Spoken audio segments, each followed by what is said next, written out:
Oke. Dicoba Bu. Belum ada sih. Yang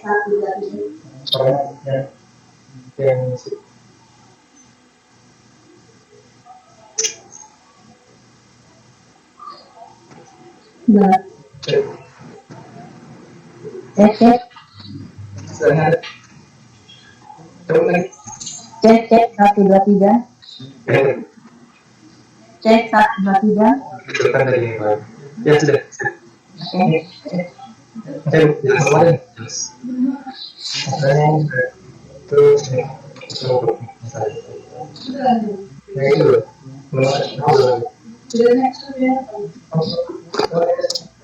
Cek 1 2 3. Aduh. Cek 1 2 3. Sudah? Bagaimana? Baik. Tadi itu atas. Cek 1 2 3. 1 2 3. Sudah boleh. 1 2 3. Yang satu jelas. 1 2 3. Oke. Oke. Dua-duanya sebenarnya soalnya pada soalnya. Nah, ini kita satu ya, ini tidak terpasang, jadi dua-duanya terpasang, jadi saya dua-duanya saya dengar.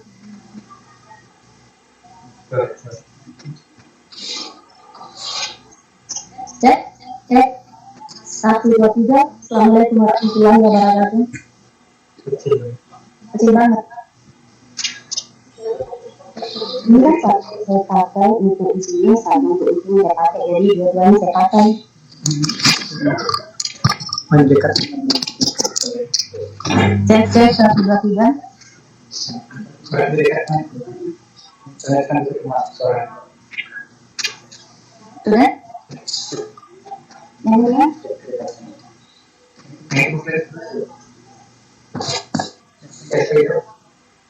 Cek 1 2 3. Cek 1 2 3. Sudah bisa? Sudah. Ini satu itu sudah bagus. Bentar dulu ya, saya ambil dia, saya tidak pegang. Cek 1 2 3. Assalamualaikum warahmatullahi wabarakatuh. Terima kasih untuk orang tua siswa yang masih bergabung dengan kami walaupun sudah jam begini, atas nama pribadi dan atas nama sekolah. Sekali lagi kami ucapkan terima kasih.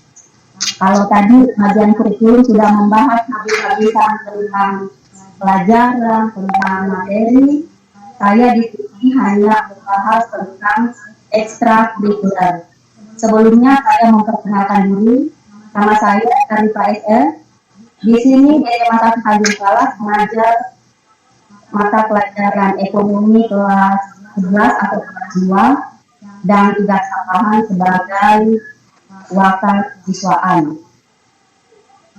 Sepertinya kalau ekstrakurikuler ini paling ditunggu deh sama siswa karena hakikatnya ekstrakurikuler ini minat atau bakat siswa yang diutamakan. Di SMA 1 Tanjung Palas ada beberapa ekskul yang kami buka dengan kebijakan kesiswaan yang disebut 4 jalur dan 8 materi pembinaan. 4 jalur itu terdiri OSIS atau organisasi siswa intrasekolah, latihan dasar kepemimpinan, ekstrakurikuler, dan wawasan biasa Mandala. Sedangkan 8 materi pembinaan meliputi keimanan dan ketakwaan terhadap Tuhan Yang Maha Esa, kehidupan berbangsa dan bernegara berdasarkan Pancasila, pendidikan pendahuluan bela negara, pendidikan budi pekerti, berorganisasi, pendidikan politik dan kepemimpinan, keterampilan dan kewirausahaan, kesegaran jasmani dan kreasi seni. Kegiatan ekstrakurikuler itu sendiri dilaksanakan di luar jam pembelajaran sekolah atau dengan kata lain dilaksanakan di sore hari. Jadi tidak mengganggu kegiatan belajar dari anak-anak kita.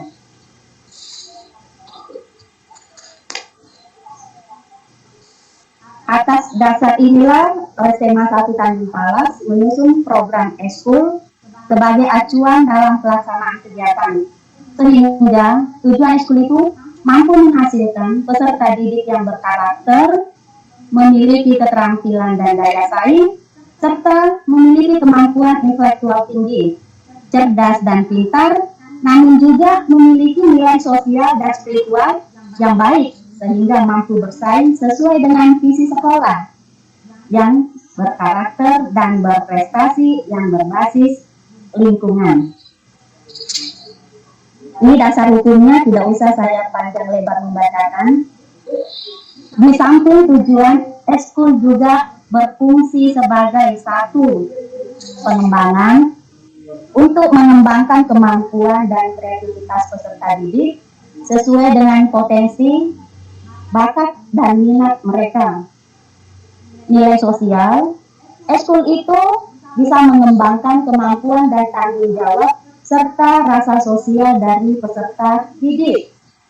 Rekreatif, karena mungkin siswanya sudah suntuk belajar, dengan adanya ekskul ini bisa mengembalikan suasana jadi rileks, menggembirakan, dan menyenangkan bagi peserta didik. Terus yang terakhir, persiapan karir. Fungsi kegiatan ekskul untuk mengembangkan kesiapan karir peserta didik. Di sini, ekskul SMA 1 Tanjung Palas terbagi atas bidang kegiatan yang meliputi ekstrakurikuler wajib. Di sini artinya wajib Bapak Ibu semua peserta didik dari kelas 10 sampai dengan kelas 12 itu wajib mengikuti pendidikan kepramukaan sesuai dengan aturan yang ada di kurikulum 2013 bahwa pendidikan kepramukaan dimasukkan dalam ekstrakurikuler wajib. Jadi wajib diikuti oleh semua anak-anak kita yang bersekolah di SMA 1 Tanjung Palas. Waktu pelaksanaan ini sebenarnya tergantung dari kesiapan siswanya ya Bapak Ibu ya. Walaupun kadang pembinanya minta hari Sabtu, anaknya kadang hari ini aja. Jadi pelaksanaan ekskul pramuka di SMA 1 Tanjung Palas itu relatif. Tapi biasanya kami latihannya di hari Sabtu, minggu pertama dan minggu ketiga, dari jam 4 sampai dengan jam 6, tempatnya di halaman SMA 1 Tanjung Palas. Ini Bapak Ibu yang ekskul pilihan ada beberapa ya, di antaranya PMR, Marching Band, Kerohanian Islam, Ibadah untuk yang non-Muslim, Inggris, LCC 4 Pilar, Olahraga Prestasi, Paskibra, dan Paduan Suara. Karena Paskibra SMA 1 Tanjung Palas belum ada pelatihnya yang tetap, maka untuk sementara ini kami biasa bergabung dengan Paskibra dari SMA Negeri 1 Tanjung Selong.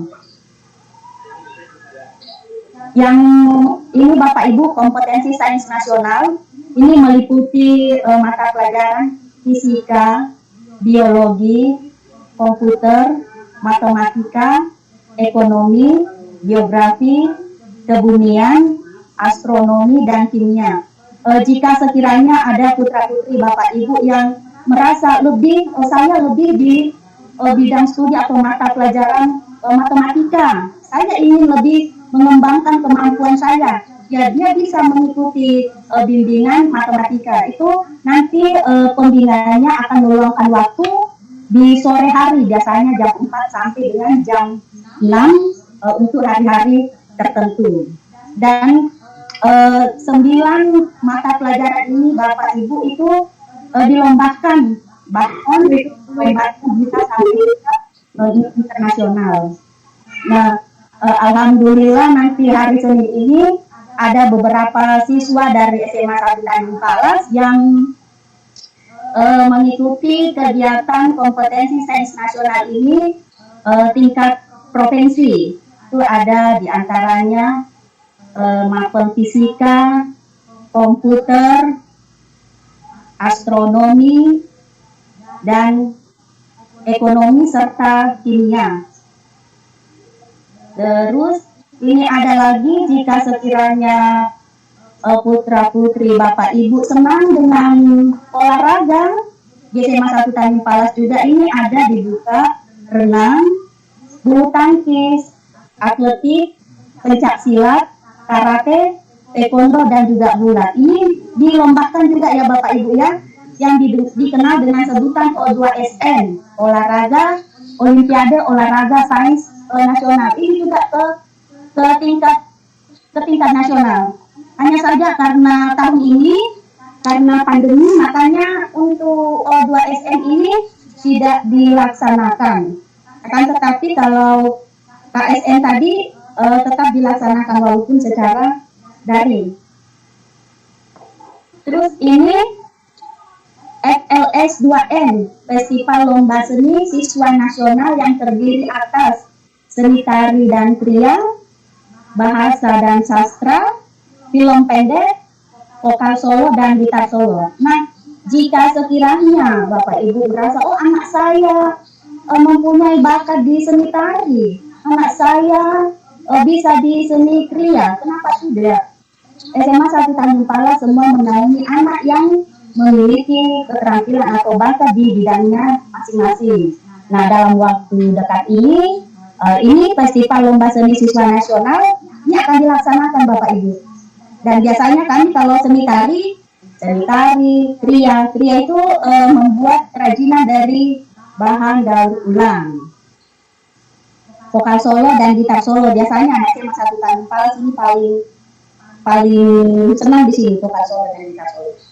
Nah, di sini saya sampaikan bahwa di samping eskul ini ada juga istilahnya eskul mandiri, artinya eskul itu tidak dilaksanakan di lingkungan sekolah, tetapi diizinkan oleh sekolah. Ada empat eskul yang dilaksanakan di luar, tapi selalu dipantau oleh sekolah, diantaranya karate, gulat, pencak silat, dan taekwondo. Itu ya Bapak Ibu ya, yang termasuk eskul mandiri yang tidak dilaksanakan di sekolah, akan tetapi dilaksanakan oleh biasanya kelompok-kelompok atau klub-klub yang melaksanakannya, tetapi tetap dipantau oleh pihak sekolah. Jadi seumpama ada lomba O2SN karate, tetap kami mengikutkan siswa dari SMA Negeri 1 Tanjung Palas. Gulat tetap juga kami memfasilitasi, walaupun gulat itu tidak ada di dalam tidak kami lakukan di SMA 1 Tanjung Palas, tetapi di kegiatan ekstrakurikuler kami itu ada. Mungkin di sini kami belum melaksanakannya secara langsung di sekolah, itu terkendala dengan pelatih, karena sampai sekarang ini kami belum bisa menyediakan pelatih gulat dan pelatih taekwondo. Terus ini Bapak Ibu, eskul itu jadwalnya biasanya Jumat dan Sabtu kami laksanakan jam 4 sampai jam 6, tempatnya di SMA 1 Tanjung Palas, dan lapangan yang ditentukan oleh pihak sekolah. Tadi di depan sudah saya perlihatkan bahwa kami ada ekskul renang, akan tetapi SMA 1 Tanjung Palas tidak punya kolam renang. Makanya kami melaksanakan kegiatan renang itu di lapangan Kodim. Ekskul mandiri, nah ini tadi yang ekskul mandiri, yang 4 bulak, karate, pencaksilat, dan taekwondo. Itu hari, tempat, dan jadwal latihan disesuaikan dengan program latihan masing-masing dari perkumpulannya. Terima kasih. Demikianlah Bapak Ibu sepintas perkenalan tentang kegiatan-kegiatan atau ekstrakurikuler yang dilaksanakan di SMA Negeri 1 Tanjung Palas. Sekiranya Bapak Ibu kan bisa melihat minat dan bakat anak Bapak Ibu ini adanya di mana. Seperti yang Bapak sekarang ini ada beberapa siswa yang senang dengan bahasa Inggris. Jadi ini mereka sementara latihan di lingkungan SMA Negeri Tanjung Palas untuk debat bahasa Inggris. Demikianlah Bapak Ibu sekilas penyampaian dari saya selaku kesiswaan tentang kegiatan ekstrakurikuler yang dilaksanakan di SMA Negeri 1 Tanjung Palas. Kalau ada pertanyaan,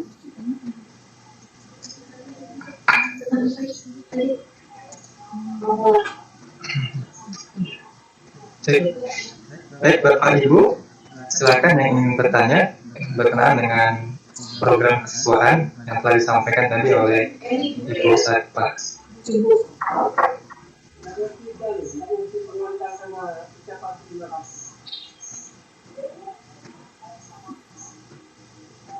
ditanyakan aja Bapak Ibu mungkin sehubungan dengan pembiayaan, kalau siswanya ikut kegiatan membiayai siapa, terus kalau yang berangkat itu yang membiayai siapa. Kita sharing aja di sini. Maaf Bu Sarifah, mungkin sambil menunggu pertanyaan yang lain, tadi ada pertanyaan yang disampaikan oleh orang tua murid berkenaan dengan pembayaran atribut yang tenggatnya bulan ini Bu ya. Nah itu apakah masih berlaku atau ada perpanjangan waktu terkait pembayaran atribut? Terima kasih kepada Bapak Ibu yang sudah menanyakan tentang apakah ada perpanjangan waktu untuk pembayaran atribut. Sebenarnya ini bukan kapasitas saya untuk menjawabnya ya Bapak Ibu ya, karena ini adalah urutannya atau kapasitasnya orang operasi. Tetapi selaku kesiswaan di sini mungkin saya bisa bantu kembalikan aja ke Bapak Ibu sampai kapan kira-kira batas waktu yang diminta untuk melunasinya. Karena mengingat pandemi seperti ini, saya pribadi sangat paham bahwa agak susah. Jadi kalau meminta perpanjangan waktu, kemarin sama pihak koperasi itu ngasih pembayaran atas tanggal 10 Agustus kalau tidak salah. Nanti mungkin saya bisa bicara sama pihak koperasi, nanti diperpanjang sampai tanggal 20 Agustus lah, karena selesai 17-an. Nanti secara pribadi saya bisa bertemu dengan pihak koperasi.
Mungkin baik. itu aja, Bapak Ibu.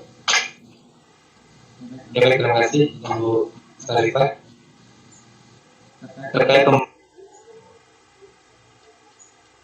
pembayaran ya Bapak Ibu tadi sudah disampaikan, mungkin kalau Bapak Ibu terkendala, mungkin bisa menghubungi atau berkonsultasi dengan wali kelas ya. Jadi bisa dibahas dengan kesesuaian gitu. Baik Bapak Ibu, ada yang bertanya terkait program kesesuaian? Di kolom chat ada yang bertanya. Ini dari Noval ya. Selamat siang Bapak, Ibu Bapak. Saya orang tua dari Novel Yogian. Saya mau bertanya untuk masalah sistem SKS. Tentunya dalam pembelajaran sistem SKS, jika murid dapat menyelesaikan pelajarannya tuntas terus, maka dalam waktu 2 tahun murid dapat lulus cepat. Tapi seperti apa jika murid ada pelajaran yang tidak tuntas? Apakah murid menyelesaikan melalui waktu tambah di luar jam pelajaran, normal, atau mengulangi pelajaran tersebut di semester berikutnya? Dan apakah ada jumlah SKS yang wajib murid tempuh? Ini nanti akan menjawabnya Ibu Kisradani ya. Bagian kurikulum. Ya, bagian kurikulum. Nanti kita akan jawab di akhir ya. Bapak atau Ibu Noval. Nanti akan dijawab di akhir sesi. Untuk yang sekarang mungkin ada yang bertanya tentang program kesesuaian, ya, saya persilakan. Baik, saya ingin bertanya tentang ekstrakurikuler. Selain kegiatan pramuka yang wajib, apakah ekstrakurikuler yang lainnya wajib? Dan untuk siswanya, apakah ada batasan untuk memilih ekstrakurikulernya? Terima kasih. Oke, terima kasih atas pertanyaannya. Ya, tadi selain pramuka itu yang wajib ya. Akan tetapi untuk lebih, tadi kan di sini sudah dijelaskan bahwa eskul itu mengembangkan kegiatan, mengembangkan minat dan bakat dari peserta didik. Nah, kalau peserta didik itu biar tidak terbenturan, biasanya sih kami sarankan mengambil satu yang kegiatan eskulnya, satu yang materinya, seperti kalau soal tadi ini semuanya dengan fisika atau sama-sama dengan fisika, ya tidak apa-apa, lebih memanfaatkan fisika itu di jam pembelajaran atau di luar jam pembelajaran. Itu nanti ada kondisi khusus. Nah, kalau siswa itu merasa saya senang dengan seni tari, saya senang dengan tata solo, ya nggak apa diambil juga. Jadi bisa ambil eskulnya, soalnya kalau pramuka itu wajib ya. Semua siswa harus mengikuti. Itu aja penjelasan saya. Mungkin ada yang lain. Hari ini ada yang senang bahasa Inggris, dia sudah langsung mengajukan dulu, saya senang bahasa Inggris. Nah, mereka sudah berlatih di lingkungan sekolah yang dia akan debat bahasa Inggris. Mungkin ada yang ini karena mau ada S2N. Pasti kalau bahasa siswa, Bu, ya namanya ada boleh ikut latihan, silahkan. Tapi itu tetap sesuai dengan aturan protokol kesehatan COVID-19. Mungkin itu aja jawaban dari saya. Baik ya, Bu Nelly, sudah sangat jelas. Iya, terima kasih. Iya, sama-sama. Bapak Ibu yang lain, silakan jika ingin bertanya. Ini dari orang tuanya Elia Anugrah. Ya, sekarang Itu pertanyaan yang eskul itu apa? Halo Ibu, suaranya tidak terdengar dengan jelas. Apakah kegiatan eskul yang wajib itu sudah dilaksanakan dalam waktu ini atau masih kita evaluasi? Itu aja. Oh iya. Saya jelas karena tadi apakah yang yang ekskul wajib itu sudah dilaksanakan sekarang. Sebenarnya sih ada niatan kami untuk melaksanakannya sekarang, hanya saja kami masih dapat aturan bahwa kita tidak boleh mengumpulkan siswa dalam jumlah yang banyak di masa pandemi sekarang ini. Jadi sementara kegiatan pramuka itu belum kami laksanakan seperti yang pernah kami lakukan. Mungkin kalau pandemi ini sudah lewat atau sudah berakhir dan ada sudah aturan bahwa kita sudah mulai tatap muka, dan mungkin kegiatan kali itu kita akan mulai.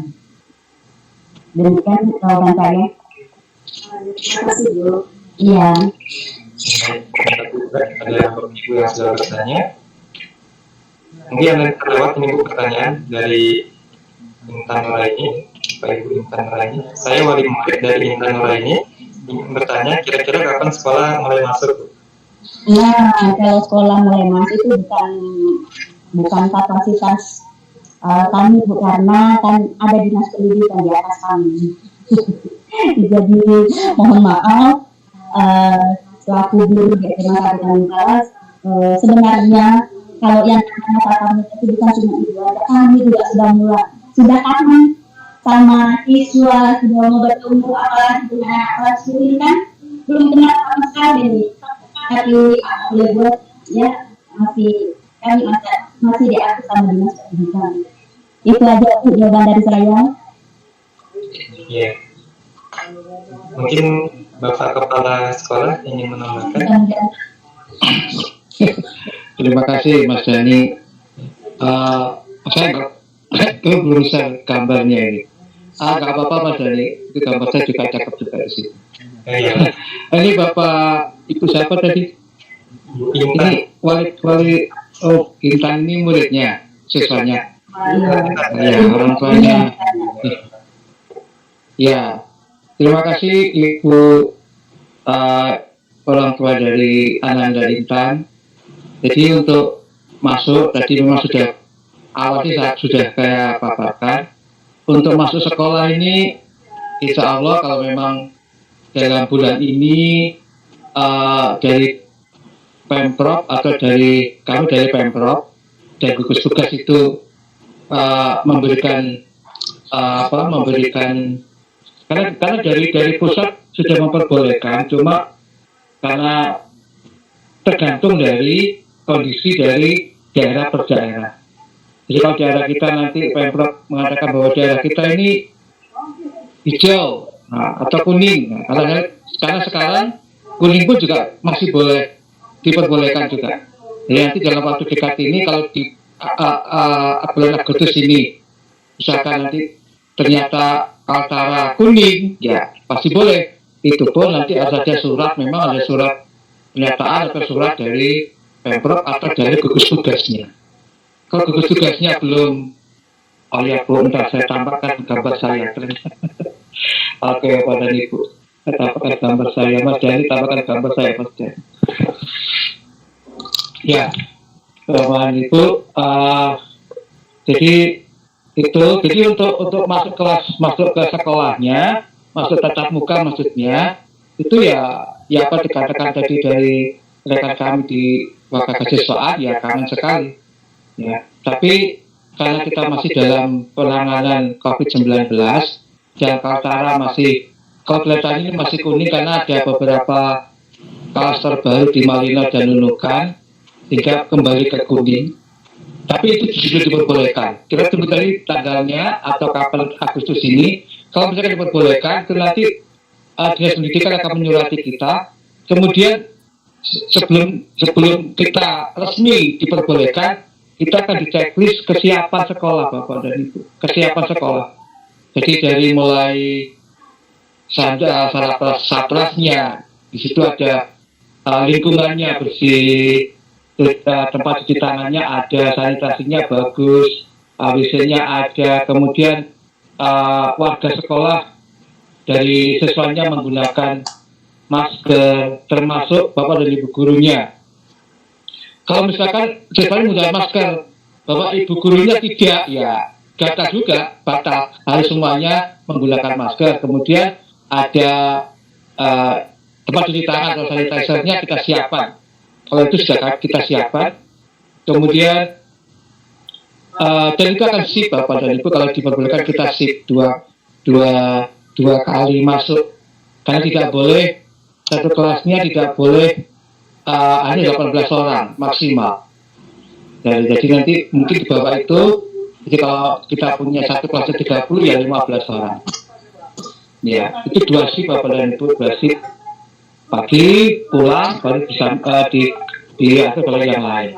Nah, kemudian setelah itu adalah persetujuan sekolahnya siap, orang tua, ya orang tua termasuk komite sekolah, setuju nggak anaknya masuk sekolah lagi? Nah, itu tidak lagi belajar dari rumah maksudnya.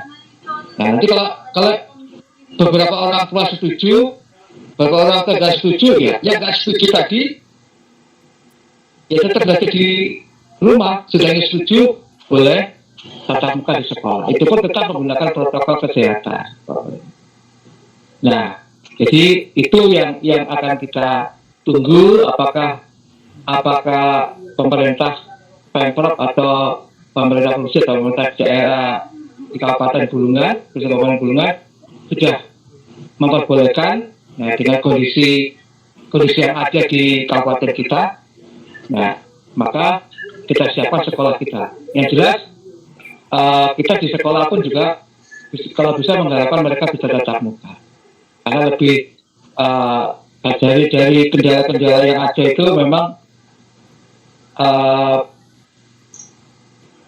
banyak orang tua yang mengharapkan anaknya bisa tatap muka. Tapi dari angket yang kami sebar kemarin, Bapak Ibu, itu yang setuju belajar dari rumah itu dari 200 sekian orang, itu 46% itu setuju belajar dari rumah. Sedangkan yang 31% itu setuju kembali ke sekolah tatap muka. Sedangkan yang ragu-ragu antara ya dan tidak itu 23%. Sehingga kalau kita lihat persentasenya memang tidak terlalu menyorot, tapi banyak yang setuju kalau masih belajar di rumah ceritanya. Tapi tidak apa-apa, ini sebagai data sekolah.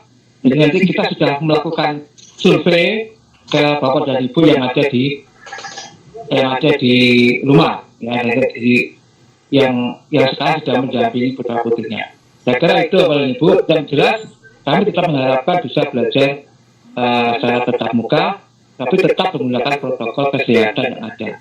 Jadi termasuk anaknya sehat. Jadi kalau hari ini dia masuk sehat, kemudian nanti masuk sehat, dari rumah sehat, ke sekolah kita tes sehat, kemudian masuk sekolah si pertama.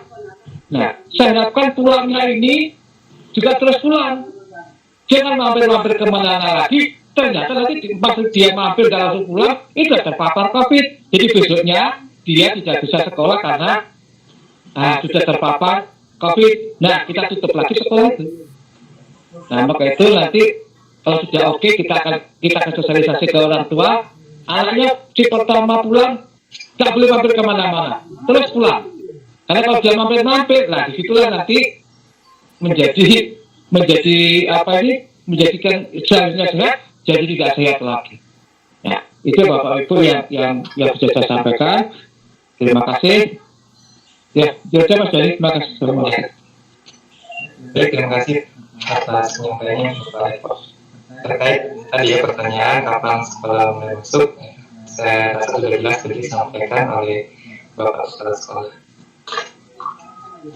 Baik Bapak Ibu, jika tidak ada yang bertanya terkait program kesiswaan, mungkin cukup untuk Bu Sarita. Terima kasih Mas Dan.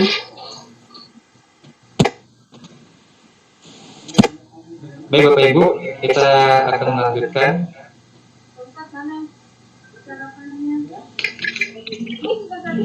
penyampaian selanjutnya ini berkaitan dengan bimbingan konseling. Nanti akan disampaikan langsung oleh guru BK. Kami minta waktu 5 menit untuk menyeting terlebih dahulu.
Selamat siang dan salam sejahtera bagi kita semua. Jadi Bapak Ibu, perkenalkan saya saya guru besar di kesempatan di sini saya akan membantu peserta didik yang mengalami masalah maupun yang mengalami masalah. Silakan bagi peserta didik yang merasa memiliki masalah, silakan konseling ke saya. Baiklah, saya menyampaikan peran guru BK dalam penyelenggaraan SAS. Baiklah, peran guru BK dalam penyelenggaraan SAS ada 6. Yang pertama yaitu memberikan pertimbangan dalam rangka penentuan peminatan peserta didik pada semester pertama. Di sini guru BK akan memberikan layanan konsultasi dalam bentuk konseling bagi peserta didik yang merasa masih bingung menentukan peminatan yang akan dipilih. Peminatan ini dipilih pada semester pertama, pada kelas 10 pertama. Apakah dia masuk pada peminatan MIPA, Matematika Ilmu Pengetahuan, ataukah dia masuk pada peminatan IPS, ilmu pengetahuan sosial. Nah, di sini guru BK akan memberikan konsultasi. Tentunya akan membantu peserta didik sampai peserta didik atau siswa menemukan atau bisa menentukan atau menentukan mana yang sesuai dengan keinginan dan kemampuan peserta didik. Kemudian yang kedua, memantau atau melakukan analisis terhadap bakat, minat, dan prestasi dari wali kelas, serta memberikan rekomendasi konstruktif selama mengikuti pendidikan di sekolah, sehingga potensi peserta didik dapat berkembang secara maksimal.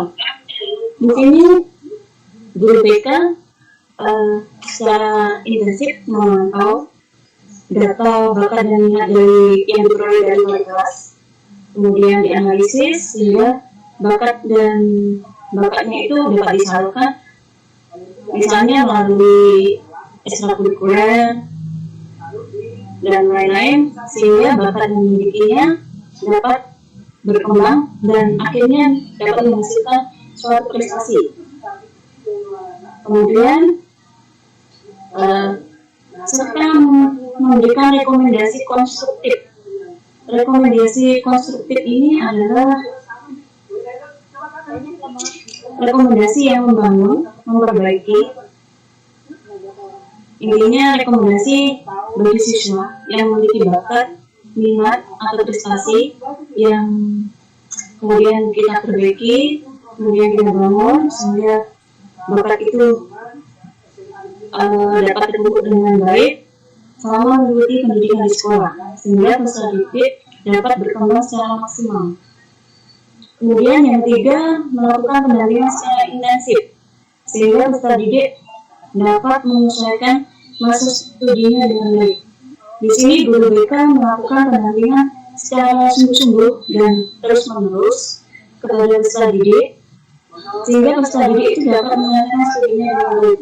Artinya, melakukan pendampingan secara khusus itu secara sungguh-sungguh dan intensif dalam hal peserta didik dalam masa studinya biar bisa berjalan lancar. Guru BK akan membantu mengatasi atau membantu menemukan solusi yang sesuai, yang tepat, sesuai dengan masalah yang sedang dihadapi oleh peserta didik. Sehingga dengan tidak adanya masalah atau bukan mengatasi masalahnya, peserta didik dapat menyelesaikan masa studinya dengan baik. Seperti itu. Kemudian yang keempat, yaitu membantu peserta didik mencapai perkembangan optimal dan kemandirian secara utuh dalam aspek pribadi, belajar, sosial, dan karir. Di sini guru BK akan membantu perkembangan optimal peserta didik, di mana dalam perkembangan optimalnya peserta didik pasti ada yang mengalami suatu permasalahan, baik permasalahan pribadi, belajar, sosial, dan karir. Guru BK di sini akan membantu permasalahan tersebut dengan cara membantu peserta didik untuk bisa menentukan manakah solusi yang tepat atas masalahnya tersebut. Jadi guru BK tidak serta-merta menentukan ini materi apa solusi yang tepat, tetapi solusi tersebut ditentukan oleh siswa tersebut, sehingga siswa tersebut bisa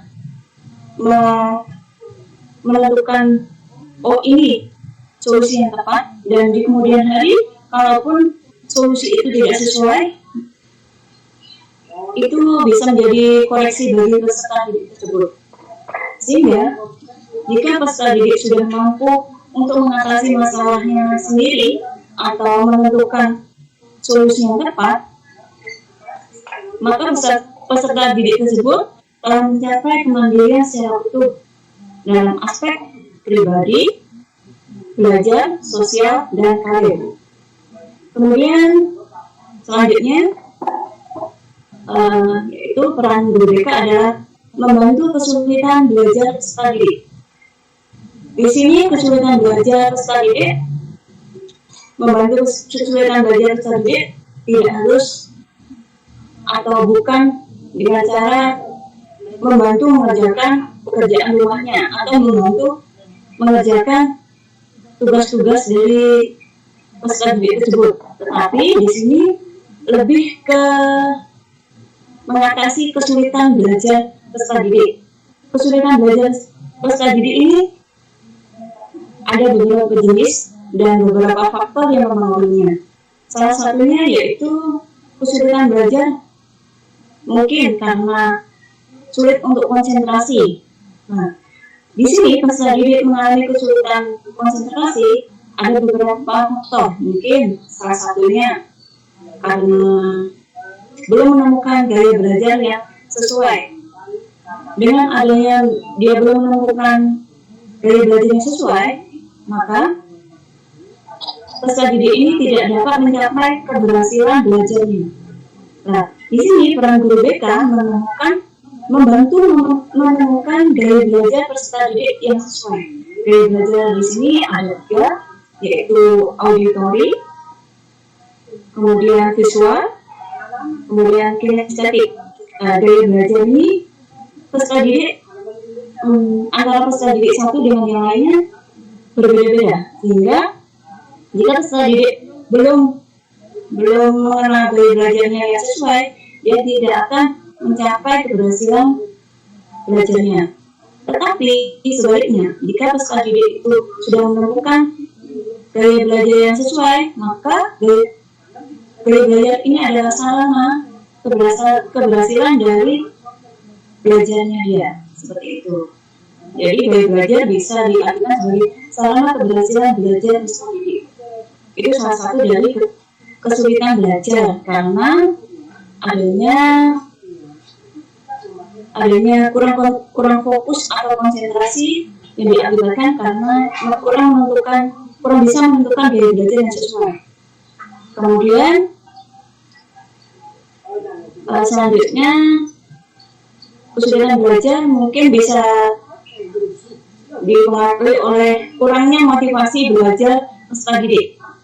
Di sini guru BK akan membantu peserta didik untuk meningkatkan motivasi belajarnya, sehingga dengan adanya motivasi belajar yang tinggi akan mencapai keberhasilan belajar peserta didik. Selanjutnya yang terakhir yaitu menjalin komunikasi dan kerjasama dengan orang tua, wali kelas, dan guru mata pelajaran untuk mendukung pengembangan potensi belajar peserta didik. Di sini guru BK menjalin komunikasi dan kerjasama dengan orang tua dengan cara salah satunya home visit, yaitu kunjungan ke rumah orang tua siswa, di mana guru BK bersama wali kelas menyampaikan perkembangan peserta didik, baik itu perkembangan belajarnya maupun perkembangan sosial di sekolah. Di samping itu, orang tua juga bisa datang ke sekolah untuk mengetahui perkembangan belajar putra putrinya. Seperti itu. Kemudian menjalin komunikasi dan kerjasama dengan wali kelas.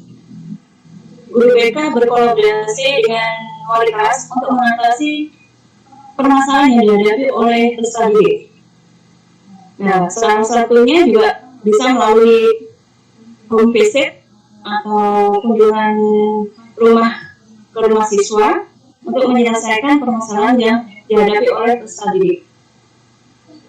Kemudian menjalin komunikasi dan kerjasama dengan guru mapel untuk mengatasi permasalahan yang dihadapi oleh peserta didik selama penyampaian materi di dalam kelas.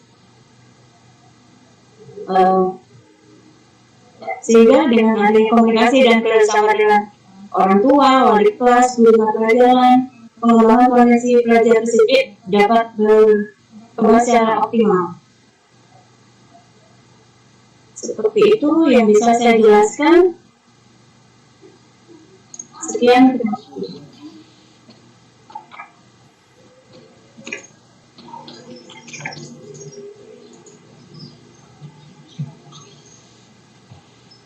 Baik Bapak Ibu, demikian dari penyampaian berkaitan dengan bimbingan konseling yang disampaikan oleh Ibu Teni selaku guru BK di SMK Negeri Kelas. Mungkin Bapak Ibu ada yang ingin bertanya terkait bimbingan konseling, kami persilakan.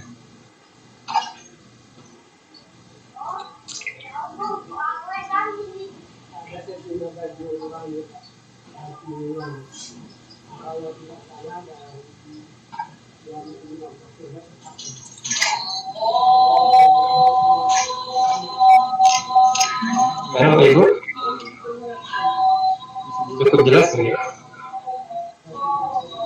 Dan silakan Bapak Ibu jika ada peserta didik, Bapak Ibu ada permasalahan yang mungkin di komputer sampai ke sekolah melalui guru BK, guru yang konseling.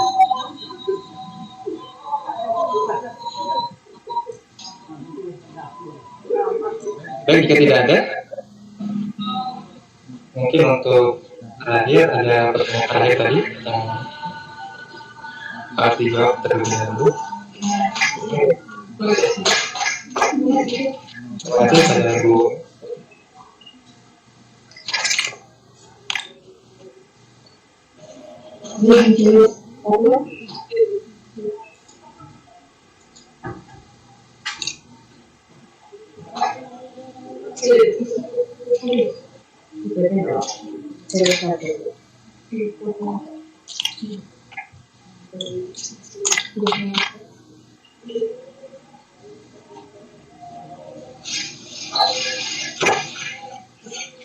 Sudah ya? Sebelum. Kembali lagi dengan saya. Jelas Mas Dani? Untuk pertanyaan dari orang tua Noval, ya, Noval ini alhamdulillah waktu Vicon hadir lebih awal, jadi saya mudah-mudahan masih ingat dengan wajahnya, karena itu yang saya kenal pertama kali di MIPA 1 dan saya apresiasi walaupun harus ke pinggir sungai. Tapi saya apresiasi karena waktu itu juga bertanya waktu kita belajar mana. Oke, ini pertanyaannya terkait dengan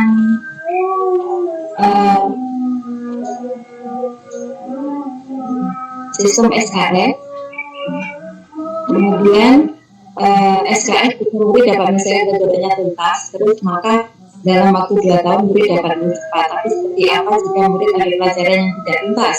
Apakah murid menyelesaikan melalui waktu tambah di luar dari pelajaran normal atau mengulangi pelajaran tersebut di semester berikutnya? Dan apakah ada juga SKS yang wajib murid tempuh?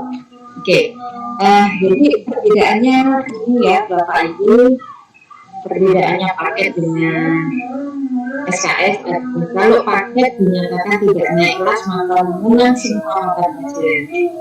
Tetapi kalau SKS itu hanya mengulang yang tidak tuntas, yang dinyatakan tidak lulus, misalnya. Tidak lulusnya tidak lulus per mata pelajaran. Jadi misalnya kalau normal itu 3 tahun, maka setiap nanti Desember akan terima rapor, bulan Juni terima rapor, Desember lagi terima rapor, itu sampai 6 semester 3 tahun, berarti sama seperti masa belajar SKS. Kemudian kalau ini 2 tahun, maka di bulan Oktober nanti itu sudah terima rapor semester ganjil semester 1. Artinya kalau misalnya ini karena saya ngajar matematika jadi saya tahu juga tadi, artinya di KD di matematika itu semester 1 4 KD, maka itu bisa diselesaikan di bulan Oktober dengan nilai amat baik. Gitu. Itu kalau 4 KD. Kemudian mapel juga sama seperti itu. Jadi berapa KD yang harus diselesaikan di semester 1 yang kalau minimal itu Desember awal, kemudian tes ujian semester, kemudian terima rapor. Tetapi kalau yang 4 itu maka Oktober itu sudah terima rapor, berarti sebelum akhir Oktober itu sudah selesai dengan nilai amat baik. Gitu. Kemudian bagaimana yang tidak tuntas? Misalnya begini, 15 mapel itu dari 15 mata pelajaran di kelas 10 semester 1 itu 12 mata pelajaran tuntas. Maka Desember apakah terima rapor seperti yang normal? Terima, tapi namanya rapor sementara. Atau kalau di SKS itu KHS, kartu hasil studi. Itu sama seperti rapor sementara. Terus bagaimana di semester 2-nya? Apakah dia tetap bisa lanjut mapel semester 2? Di KD atau kompetensi harus diselesaikan semester 2? Tetap. Jadi untuk mapel selain, anggap saja misalnya tuntas 2 mapel selesai tuntas semua, ada 3 mapel yang belum tuntas, anggap saja misalnya IPA itu ada matematika, ada kimia, kemudian ada sejarah misalnya, karena IPA nih. Belum tuntas, maka selain 3 mapel yang itu tetap mengikuti di semester 2, KD di semester 2. Kemudian yang 3 mapel itu menyelesaikan KD semester 1 yang belum selesai. Batas waktunya kapan? Sebisa mungkin Februari. Jadi Februari itu selesai, mapel yang 3 tadi selesai tuntas, maka Februari terbitlah raport yang asli.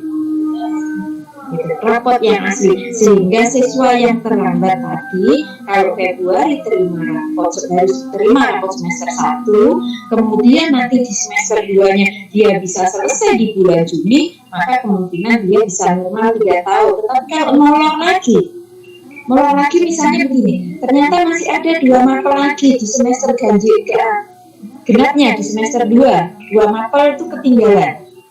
maka di semester 3-nya apakah bisa lanjut untuk materi atau KD semester 3 untuk mapel yang sudah tuntas? Lanjut ikut KD yang sudah tuntas, yang harus jadi seperti temannya yang memang normal, bahwa misalnya sejarah itu KD-nya di sekelas di semester 3 dia juga ikut itu. Terus bagaimana yang belum tuntas? Maka dia menyelesaikan yang belum tuntas di semester genap tadi, diselesaikan di semester 3. Jadi yang belum tuntas di semester 2, di semester 3 sampai batas waktu Juli, Agustus, maka September itu terbit nanti. Akan terbit raport asli. Terus bagaimana? Apakah bulan Juni tidak dapat raport? Dapat, tapi sama seperti tadi KKS, raport sementara. Jadi seperti itu terus Bapak Ibu. Jadi tidak mengulang. Beda kalau misalnya tadi dinyatakan tidak mapel, tidak tuntas, kalau dipaket maka dia tidak naik kelas, akan mengulang semua mapel. Semua mata pelajaran akan diulang lagi. Tapi kalau di SKS tidak, dia tetap mengulang yang tidak tuntas.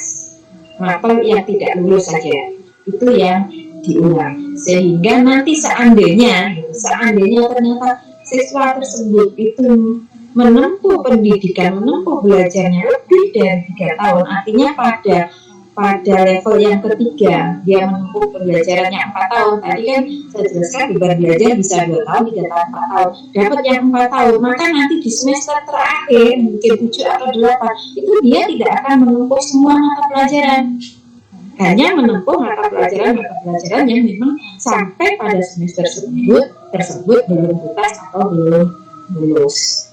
Itu sampai saat ini yang saya pahami, mudah-mudahan bisa dimengerti, bisa dipahami oleh Bapak Ibu. Seandainya nanti ternyata itu ada kesalahan dari penyampaian saya, kemudian dapat penyebaran karena memang ini belum dapat yang lebih jauh dari timnya, nanti setelah kami workshop gitu kan, karena kami juga akan workshop lagi berhubungan dengan SKS, informasi terbaru maka akan kami sampaikan mungkin melalui kelas. Dan mudah-mudahan kalau kita bisa tatap muka langsung itu maka akan lebih baik, jadi langsung ke siswa atau ke putra-putri Bapak Ibu. Saya rasa itu mungkin Bapak dan Ibu dari wali orang tua siswa kelas 10, khususnya dari orang tuanya Noval kelas MIPA 2 kelas 10. Kembali ke moderator. Baik, terima kasih pada Bu Dani sudah menjawab tadi pertanyaan dari orang tua Noval. Terima kasih untuk Ibu Ki sudah menjawab dengan cukup jelas kepada kami selaku orang tua dari Noval. Dengan sistem baru seperti ini sungguh sangat membingungkan bagi kami dan khususnya bagi murid. Dengan penjelasan seperti ini kami merasa cukup jelas dan akan membantu dari rumah untuk proses pembelajaran dari rumah untuk murid kami sendiri atau kami sendiri. Terima kasih. Sama-sama Pak. Sama-sama. Baik Bapak Ibu, untuk kegiatan pada hari ini sudah selesai sosialisasi pembelajaran pola SKS. Selamat siang, Pak. Masih ada yang ditanyakan? Silakan Bapak Rudianto. Ya, saya Rudianto dari orang tua dari Marlin tadi. Mau tanya sedikit aja masalah SKS. SKS diberlakukan untuk seluruhnya siswa atau memang daftar sendiri gitu? Terima kasih, itu aja. Oke. Oke Pak, SKS ini seluruh siswa kelas 10 itu menempuh SKS karena ini kurikulum untuk jenjang kelas 10. Jadi bukan siswa mau pilih SKS atau tidak, tapi semua kelas 10 menempuh atau mengikuti kurikulum SKS. Nah nanti karena yang ini baru dimulai, jadi memang juga baru di kelas 10, kelas 10 semua kelas 10. Ya itu Bapak Rudianto. Jadi untuk Oke, berat Bu, kalau gitu. Terima kasih. ya sama-sama. Bapak Ibu, cukup untuk kegiatan sosialisasi pembelajaran pola SKS pada hari ini. Terima kasih sekali lagi atas kesempatan Bapak Ibu yang sudah bergabung untuk mengikuti kegiatan. Sekian dari saya, mohon maaf jika ada salah kata. Saya akhiri. Assalamualaikum warahmatullahi wabarakatuh. Waalaikumsalam warahmatullahi wabarakatuh. Dan selamat siang. Waalaikumsalam warahmatullahi wabarakatuh.